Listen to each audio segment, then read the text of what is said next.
प्यारे दोस्तों, आज मैं आपको अपने गांव का एक लरज़खेज़ वाक्य सुनाने जा रहा हूं, जिसे सुनकर आपके रोंगटे खड़े हो जाएंगे, जिसे एक शख्स ने अपनी आंखों से देखा। आइए उसी के जुबानी इस वाक्य को सुनते हैं। वह शख्स कहता है कि मैं इस बात का चश्मदी गवाह था। आपको सुनते हुए जरूर लर्ज तारी हो जाएगा। तो फिर सोचे कि मैंने अपनी आंखों से यह वाक्य होते देखा है, तो उस वक्त मेरे खौफ का क्या आलम होगा। सिर्फ मैं ही नहीं, गाँव के तमाम लोग जिन्होंने यह वाक्य देखा, उनकी हालत गैर की डर के मारे। लेकिन तमाम गांव वाले जो यह सब देख चुके थे, आज वह सब अपनी कब्रों के अंदर हैं। सिर्फ मैं आखिरी इंसान बचा हूँ, इसने यह वाक्य अपनी आंखों से देखा था। आज मैं आपने हाथों से वाक्य कलम बंद करने जा रहा हूँ और आपको सुनाने जा रहा हूँ। शायद मैं कल रहूँ या ना रहूँ, इसलिए इस वाक्य को इंसान की इबरत के लिए सुना रहा हूँ। उम्मीद है सबको इससे इबरत हासिल होगी। तो दोस्तों, आज की वीडियो बहुत ही ज्यादा दिलचस्प होने वाली है, तो इसलिए आपसे गुजारिश है कि वीडियो को आखिर तक जरूर देखिएगा। और वीडियो में आगे बढ़ने से पहले हम आपको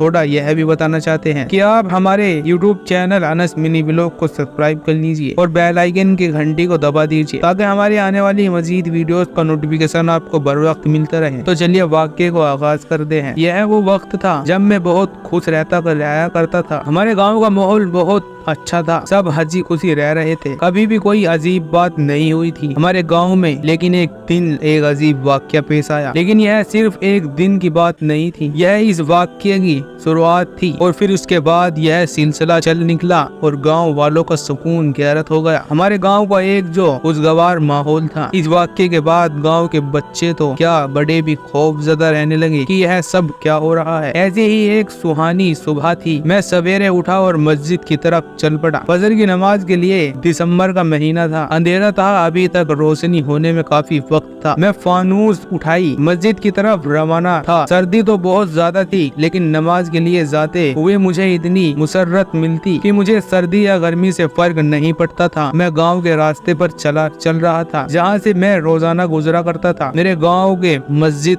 थोड़ा दूर थी। मुझे इस बात की खुशी थी कि नमाज के लिए मुझे बहुत ज्यादा चलना पड़ता है, इससे मेरी नेकियों में मजीद इजाफा होगा। मैं खुशगवार मंड में चलता जा रहा था कि अचानक मुझे ठोकर लगी और मैं गिरते गिरते बचा। मैंने देखा कि मुझे लगा कि शायद कोई पत्थर है, लेकिन यह पत्थर नहीं था, बल्कि यह तो एक औरत थी। एक जवान और खूबसूरत औरत, जो फानूस की रोशनी में उसका खूबसूरत चेहरा नजर आया। लेकिन वह उस हालत में पड़ी हुई थी कि उसे देखकर मैं परेशान हो गया था। उस सड़क के बीचों बीच बेहोशी की हालत में पड़ी थी। लेकिन सबसे हैरत की बात यह थी, उसका पेट बढ़ा हुआ था, जैसे कि 9 महीने की कोई हामला औरत हो। उसे देखकर मैंने अंदाजा लगाया कि वह हामला है और शायद इसी वजह से उसकी यह हालत हुई है। लेकिन यह औरत आई कहां से है? यह हमारे गांव की तो हरगिज नहीं थी, और हमारे गांव की औरत भला सड़क के बीचों बीच इस हालत में क्यों पड़ी होगी? उस औरत की हालत काबिले रहम थी। मैं उस वक्त अकेला था, आसपास भी कोई नजर नहीं आ रहा था। मस्जिद थोड़ी दूर थी। मैं परेशान हो गया कि अब क्या करूं। मैंने उसे उठाने की कोशिश की, लेकिन मुझसे ना हो सका। मजबूर होकर मैं जल्दी से मस्जिद में आया, जहाँ पर नमाजी जमा हो चुके थे। मैंने कहा कि तुम सब मेरी मदद करो, एक औरत को हमारी मदद की जरूरत है। मेरी बात सुनकर फौरन मदद को आए। उन्होंने किसी तरह उस औरत को उठाया और गाँव में मौजूद डेरे पर ले आए और चारपाई पर लेटा दिया। गाँव की दाई को बुलाया और उस औरत को बुलाया था कि वह उसकी हालत का अंदाजा लगा सके। उस औरत की हालत देखकर लग रहा था कि उसकी हालत बहुत नाजुक है, वह जिंदा नहीं रह सकती। तमाम लोग आहिस्ता आहिस्ता जमा हो गए उस औरत को देखकर।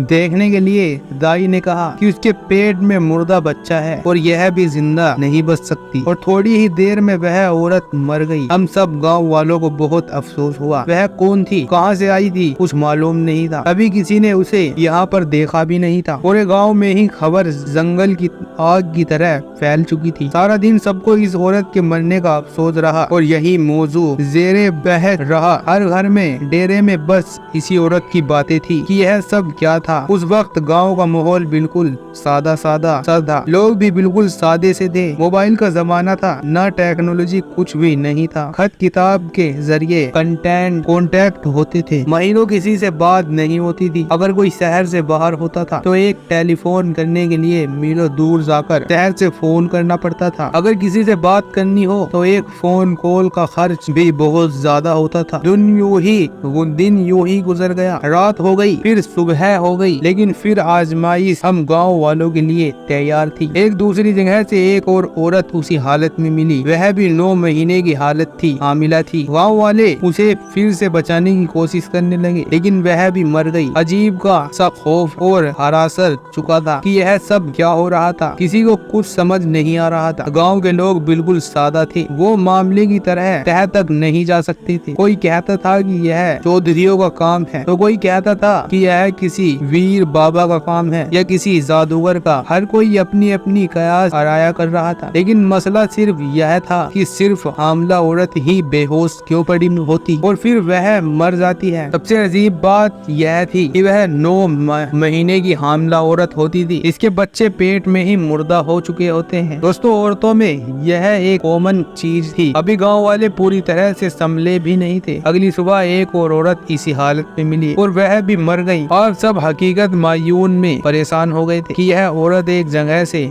नहीं मिली थी। कोई जासूस करता, रोजाना अलग अलग गलियों में कोई औरत पड़ी होती। सुबह सुबह ऐसा महसूस होता कि रात को कोई इन औरतों को फेंक कर जाता है ताकि किसी को खबर ना हो। कुछ लोगों का कहना था कि गांव में खौफ को हरास फैलाने के लिए यह सब किया जा रहा है, लेकिन रोजाना एक हामला औरत कहां से आई थी? आखिर किसमें इतनी हिम्मत थी, इतनी ताकत थी कि वह यह सब कर सके? मजबूर होकर गांव के चौधरी साहब के पास यह मामला ले जाया गया, तो वह भी सुनकर परेशान हो गए। चौधरी साहब खुद भी सालों से बे-औलाद थे, लेकिन उन्होंने दूसरी शादी नहीं की थी। वह चौधराहन के साथ खुशगवार जिंदगी गुजार रहे थे। इसी तरह सिलसिले चल निकला। तकरीबन 12 दिन हो गए। 12 दिनों में 12 औरतें ऐसी हालत में मिली थी। चौधरी साहब ने कहा कि इस मामले की तह में जाना होगा कि कौन यह सब कर रहा है। यकीनन इसके पीछे कोई बहुत ही बड़ा हाथ है, वरना कोई आम आदमी के बस की बात नहीं कि ऐसा कारनामा सर अंजाम दे सके। चौधरी साहब ने कहा कि किसी को कानो कान खबर नहीं होनी चाहिए, हम अपनी जासूसी पूरे गांव में फैला देते हैं। रात को गांव के चप्पे चप्पे पर चौधरी साहब ने अपने आदमी खड़े कर दिए थे। आज की रात बहुत खास थी। हर हाल में इस बात का सुराग लगाना था कि किसकी काराना स्थानी है। बिलाखिर हो गए। मैं भी उनके साथ था। एक बैलगाड़ी आकर रुकी, इसमें 2 आदमी थे।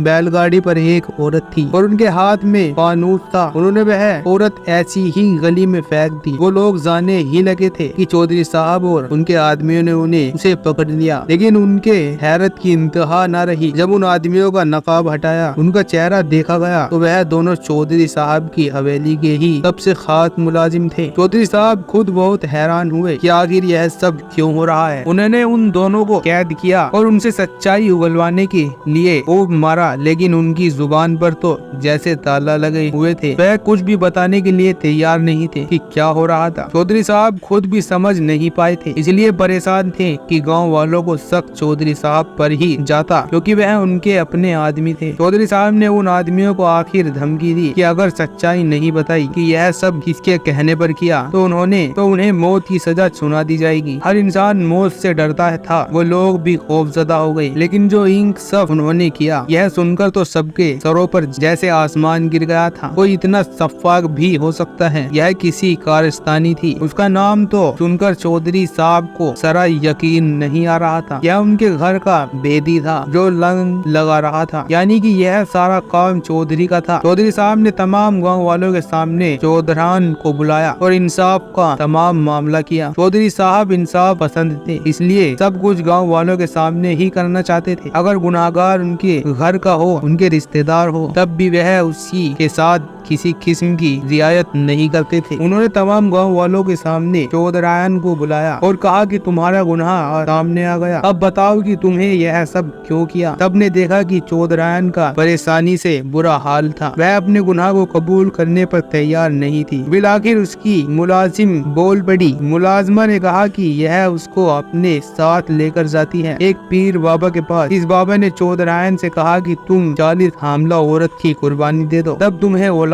होगी। इसी मकसद के लिए अलग अलग इलाकों से चौधरायन के आदमी महीनों की हामला औरतों को लेकर आते थे और रोजाना जहर देकर उसकी जान लेकर उन्हें फेंक देते थे। अब तक तो सिर्फ 12 औरतों के साथ यह सब हुआ था। चौधरायन को 40 का हिसाब पूरा करना था। यह एक तरह का चिल्ला था जो पीर बाबा ने बताया था। मुलाजमा की बात सुनकर तो सब गांव वालों को के रूहें निकल गई। दूसरों की औलाद की कुर्बानी सब सब हैरान थे कि चौधरायन अपनी औलाद की ख्वाहिश के पीछे इतनी अंधी हो चुकी थी कि उसे फर्क नहीं पड़ता था कि किसी की जान लेने से पहले कितनी आसानी से उसने औरतों को जहर दे दिया था। न सिर्फ औरतें बल्कि उनके पेट में पलने वाले बच्चे भी चौधरायन चौधरी उसको नजर न आए इस हैरान और परेशान थे। चौधरी साहब दूसरी शादी करना चाहते थे, शायद इसलिए चौधरायन ने यह सब किया। पहले कभी चौधरी साहब ने दूसरी शादी की बात नहीं की थी, लेकिन शायद खानदान के दबाव में आकर उन्होंने दूसरी शादी का फैसला किया तो चौधरायन ने यह बर्दाश्त नहीं हुआ। औलाद के हुसूल के लिए वह सौतन से बचने के लिए उसने